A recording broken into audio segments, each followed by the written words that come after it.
I think giving people tools for change is one thing, but it has to start with a mindset for change.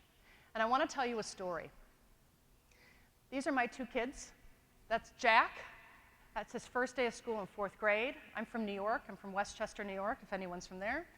And that's Lindsay.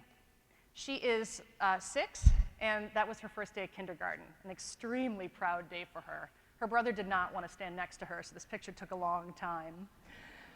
But I'm fortunate enough, I mentioned, is that I travel a lot, and I believe that life should be lived through experiences. And I also believe that the best way to innovate and learn is by doing things differently and experiencing things differently. For me, that's through travel.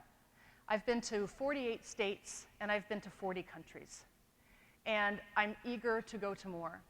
But I'm not eager to do it anymore if I'm not with my children, and just in the last year, I've started to bring them along, because it's now fun for both of us, because they're old enough to travel. Well, I took my 10-year-old with me, Jack, and this was last year. I took him on a trip, and it was one of those moments where I said, wow, that was a learning moment for me. He looked at me, we were in Spain, actually. We were in Madrid. And every time we travel, you know, we see a new culture, we see new food, we go to a new, I don't know if it's a church or religious ceremony, we meet different people in business settings. And he'll look at me, and I noticed this when he started doing it on our second day. And when he saw something that he didn't recognize, he would say, he'd pull me over, and I'd have to lean down. And he'd say, Mom, that's weird. And I said, what do you mean? And he said, because that's not how we do it.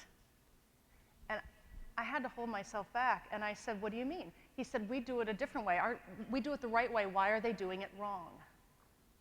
And I said, Jack, do you know that when they look at how you do things, they think you're doing the thing that's weird? And he said, no. Right? No. I said, if you're going to travel with me, with your mom, you cannot use the word weird. You have to use the word different. And the next trip we took, I could just feel and see the mindset difference. He would eat something new, he would try something new, and he'd say, Mom, that's different. And his openness was completely transformed. So I want you to think about something. When you get something new put in front of you, do you think it's weird, or do you think it's different?